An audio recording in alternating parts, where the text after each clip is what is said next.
라미네이트 하면 안 되는 사람은 어떤 사람이에요? 저 같은 사람이 라미네이트 하면 안 돼요. 라미네이트 사실 제대로 알고 하셔야 돼요. 이게 라미네이트가 뭐냐면은 무삭제라고 하고 최소 삭제라고 하지만 실제로 치아를 갈아내는 경우가 굉장히 많아요. 갈아내게 되면 굉장히 많고요. 아반떼 사러 가서 BMW 사는 게 약간 그런 거죠. 때문에 굉장히 신중하게 선택하셔야 되는 치료라고 볼 수 있습니다. 안녕하세요. 11년차 치과 전문의 김병직입니다. 왜 연예인분들 보면은 라미네이트 되게 많이 하시잖아요. 그쵸? 몇 년 전에 나 혼자 산다 보니까 캐나다 출신 중국계 연예인 헨리 씨도 라미네이트 한 이야기가 나오더라고요. 근데 또 어떤 연예인분들 보면 유튜브에서 라미네이트 하고 진짜 고생했다, 하면 안 된다, 이런 얘기 하시는 분들도 있는 걸로 알고 있어요. 그래서 오늘은 과연 라미네이트 어떤 치료인지, 그리고 하면 진짜 안 되는 건지, 아니면 너무 좋은 치료여서 하면 되는 건지 솔직하게 한번 이야기해 보려고 합니다. 근데 이렇게 위험도도 높은 라미네이트를 사람들이 받고 싶어 하는 이유가 뭘까요? 피부과 이런 데서도 마늘 주사, 배곡 주사 뭐 이런 것들 많잖아요.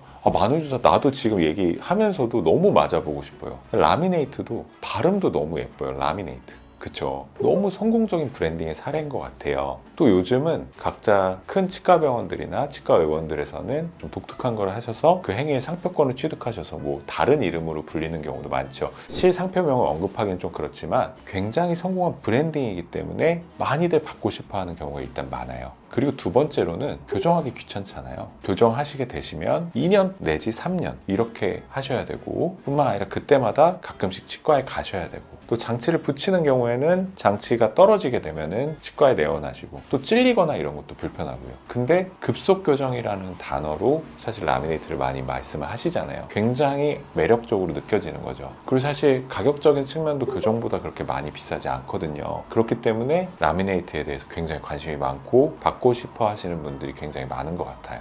근데 라미네이트 사실 제대로 알고 하셔야 돼요. 저도 그냥 알고리즘이 이끌어서 봤는데, 개그우먼 강유미 씨 라미네이트 하면 안 된다, 잘 알고 해야 된다 라고 굉장히 말씀을 잘 해주셨어요. 사실 저도 전문가 입장에서 보면서 굉장히 맞는 말씀 많이 하시더라고요. 이게 라미네이트가 뭐냐면은 무삭제라고 하고 최소 삭제라고 하지만 실제로 치아를 갈아내는 경우가 굉장히 많아요. 예를 들어서 앞니에 충치가 있으신데 라미네이트를 하고 싶으면 갈아내야겠죠. 갈아내게 되면 시려지는 경우가 굉장히 많고요. 시리면은 신경치료를 받으시고 씌우시는 크라운을 하시는 경우가 굉장히 많게 돼요. 뿐만 아니라 이게 라미네이트가 성공적으로 됐다고 하더라도 그 틈으로 치석이 굉장히 많이 잘 생겨서 잇몸이 안 좋아지시는 경우도 굉장히 많고, 충치를 일으키는 세균이 번식해서 결국 이가 썩게 되는 경우도 굉장히 많죠. 때문에 굉장히 신중하게 선택하셔야 되는 치료라고 볼 수 있습니다.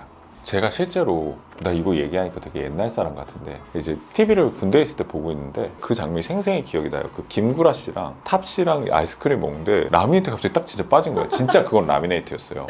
그래서 집에 갔다? 그 다음부터 탑이 안 나와요. 그래서 진짜 웃겼었는데, 그럴 정도로 실제로 그게 약해요. 그래서 그런 것도 되게 주의하셔야 돼요. 그러면은 연예인들 다 그래도 라미네이트 하던데 갑자기 나와가지고 왜 하지 말라고 하냐 이렇게 생각할 수 있잖아요. 근데 사실은 그 연예인분들이 라미네이트 아닌 경우 되게 많아요. 저는 뭐 여기서 실명을 말씀드릴 수는 없지만 굉장히 대배우가 되신 분인데 턱관절이 아프시다고 서울대병원에 오신 거예요. 보니까 라미네이트가 아니라 크라운이라고 해서 전체를 씌우신 거예요. 그런 경우에는 치아의 방향을 아무래도 원래 있던 것보다 많이 깎아야 되기 때문에 신경치료가 되어 있는 경우도 굉장히 많고요. 또 어떤 분들은 있죠. 얼굴이 잘난 사람은 진짜 치아도 잘난 거구나 라는 생각을 할 정도로 다 자기 치아인 경우도 있어요. 그러니까 진짜 관리가 잘 돼 있는 거예요. 어릴 때부터 교정도 잘 받으시고, 다 라미네이트가 아닌 경우가 되게 많아요. 원장님, 그러면 크라운이랑 라미네이트는 어떤 차이가 있는 거예요? 굉장히 좋은 질문이신데, 사실 저는 이걸 당연하게 알고 있으니까 설명을 좀 못 드렸던 것 같아요. 라미네이트는 치아의 일부를 살짝 깎거나 아니면 깎지 않고 얇고 굉장히 하얀 판, 그 깨끗한 판을 치아에 붙여서 깨끗한 치아처럼 보이게 해주는 수식이에요. 근데 크라운은 그런 게 아니라 치아 전체를 다 깎아내고요, 그야말로 왕관처럼 쾅 씌워서 전체를 씌우는 거예요. 그러니까 금리 씌우시는 거 있죠, 옛날에. 그런 것도 다 골드 크라운이라고 부르고요. 어찌됐든 여러 가지 재료로 크라운을 다 씌워주게 됩니다. 그래서 완전히 사실 다른 치료라고 볼 수 있어요. 그럼 크라운이 좀 더 강한가요? 실제로 크라운은 완전히 이렇게 씌워주고요. 그렇기 때문에 그 크라운 자체 모양으로 지지를 해주는 경우가 굉장히 많아요. 그러니까 둘러싸는 힘에 의해서 크라운이 빠지지 않게 되는 거죠. 근데 라미네이트 같은 경우에는 온전히 접착제의 힘만으로 붙이기 때문에 사람 씹는 힘이 굉장히 강하고 입안의 환경은 또 굉장히 차가운 것도 먹었다가 굉장히 뜨거운 것도 먹잖아요.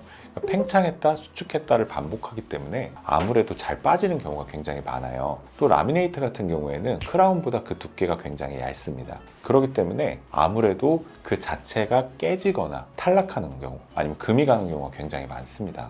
그럼 제가 이렇게만 말씀드리면 내가 과연 라미네이트를 해도 되나 안 되나 굉장히 궁금하실 것 같아요. 그래서 제가 라미네이트 해도 되는지 안 되는지 확실하게 정리를 해드릴게요. 일단 첫 번째로 라미네이트를 해도 되시는 분들은 일단 치아가 굉장히 작은 외소치가 있으신 분들이 있어요. 그런 분들은 굉장히 좋습니다. 실제로 안쪽에 문제가 없기 때문에 바깥쪽에 붙이기만 해서 개선을 할 수가 있고요. 또 예전에 제가 미백편에서 말씀을 드렸듯이 미백은 굉장히 유지하기가 힘들잖아요. 그렇기 때문에 나는 계속 미백 받기도 너무 힘들고 미백 받으니까 이도 시린 것 같아. 근데 치아는 굉장히 좋으세요. 그런 분들은 라미네이트로 확실하게 개선을 하실 수가 있어요. 그리고 또 치아에 반점이 있으신 경우 그런 경우에도 마찬가지로 라미네이트만 붙여서 굉장히 쉽게 해결을 하실 수가 있습니다. 마지막으로는 치아와 치아 사이에 충치가 있으시거나 앞니 바깥쪽에 충치가 생겼는데 레진으로 하기에는 너무나 부위가 커서 그거를 라미네이트로 덮는 게 훨씬 유리할 때가 있어요. 라미네이트 하면 안 되는 사람은 어떤 사람이에요?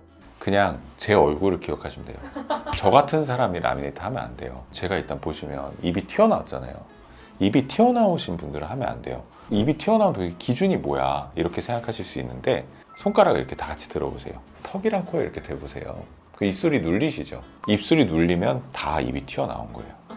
실제로 안 닿는 사람 굉장히 많아요. 저는 완전 눌리죠. 말도 못하겠어요. 이러신 분들은 여기다 붙이죠? 그럼 더 튀어나와요 입이. 두 번째로는 치아가 굉장히 겹쳐서 울퉁불퉁하신 분들이 있어요. 제가 아래쪽이 그렇거든요. 저도 사실은 직업상으로 이가 굉장히 하얗고 고르면 얼마나 유리하겠어요 사실은. 근데 왜 안 하겠습니까? 울퉁불퉁한 치아는 일단 붙이기도 굉장히 어렵고요. 또 붙인다 손 쳐도 치아를 굉장히 많이 깎아내야 돼요. 그리고 붙어있기가 되게 힘듭니다. 그래서 자주 잘 떨어지고요. 그래서 기술적으로 거의 울퉁불퉁한 치아는 사실은 라미네이트를 구현하기가 굉장히 어렵다고 볼 수 있습니다. 아까도 잠깐 얘기하셨지만 이 무삭제가 아니라고 하셨잖아요. 근데 라미네이트는 너무 받고 싶어. 그러면 이 무삭제 라미네이트 해도 될까요? 사실 저희 병원에서는 무삭제 라미네이트를 공격적으로 이렇게 마케팅하거나 환자분들한테 적극 권유하거나 이러지 않고 있어요. 많은 환자분들을 제가 옆에서 보고 환자분들이 다시 오시는 경우를 많이 봤을 때 결국은 라미네이트를 물어보러 가셔서 라미네이트를 안 하고 크라운을 하게 되시는 경우가 많이 있어요. 아반떼 사러 가서 BMW 사는 게 약간 그런 거죠. 그러니까 좀 잘 알아보시고 하시는 게 좋다고 저는 생각을 합니다. 원장님 따님이 아빠 나 라미네이트 할래 이러면 권하실 건가요? 예리한 질문이신데 저희 큰딸이 아랫니가 하나 없어요. 그렇기 때문에 만약에 큰 문제가 없다면 나중에 하라고 할 것 같아요. 20살이 넘어서. 그런데 다른 부위도 다 하고 싶다라면 만류할 것 같고요. 무엇보다도 제 자신이 사실 안 하고 있잖아요. 저도 지금 하면은 사실 되게 직업적으로는 좋을 텐데 아까도 말씀드렸지만 최대한 저는 좀 만류하고 싶습니다.